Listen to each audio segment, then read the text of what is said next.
आज drama serial इंतहा के नेक्स्ट आने वाली एपिसोड में आप देखेंगे कि जब आग लगाने में कामयाब हो जाएगी नौशीन असद और अरूसा के दरमियान, तो इस पर कहेगी अरूसा के आपको क्या हो गया, आप क्यों तीसरे की वजह से हमारा रिश्ता खराब कर रहे हैं। इस पर असद कहेगा कि किसी तीसरे की वजह से मैं अपना रिश्ता नहीं खराब कर रहा, लेकिन जो हरकत तुमने की है इसके ऊपर मैं अब क्या ही करूँ, तुम मुझे बताओ। अगर तो ये बात नवीद भाई को पता लग गई तो तुम जानती हो ना कि वो तो घर में एक वबेला खड़ा कर देंगे। और अनम को कितनी मुश्किल से समझाया है मैंने।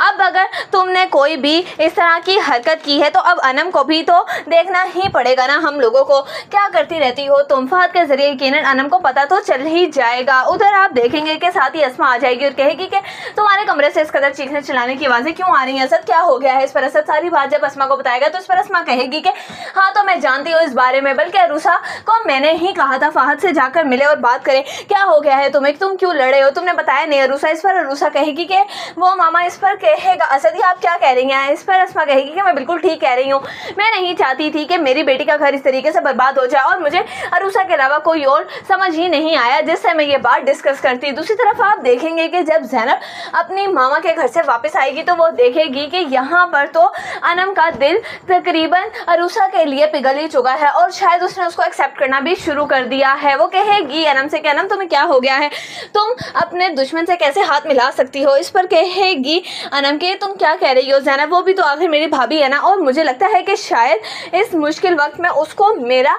एहसास हो गया है और मुझे भी उससे हमदर्दी होने लगी है। मुझे नहीं लगता कि जिस तरीके का हमने उसके बारे में सोचा हुआ है वो वैसी है। इस पर ज़ैनब कहेगी कि यानी कि वो तुम्हारा भी ब्रेन वॉश करने में कामयाब हो गई जिस तरीके से उसने मामा का किया था। लेकिन तुम भूल गई हो कि वो किस तरीके से इस घर में आई थी और किस तरह से उसने मेरी गोद उजाड़ दी। इस पर अनम कहेगी कि अब इस बारे में हम क्या ही जाने हकीकत, क्योंकि नौशीन आंटी भी तो हमारे घर में फसाद मचाने पर तुली रहती है ना। अब मुझे क्या पता हो कि किसने किया है ये सब कुछ। इस पर कहेगी ज़ैनब कि ठीक है, फिर जो तुमने यकीन कर ही लिया है अरूसा पर तो फिर मुझे लगता है कि हमारा बात करने का अब कोई फ़ायदा नहीं।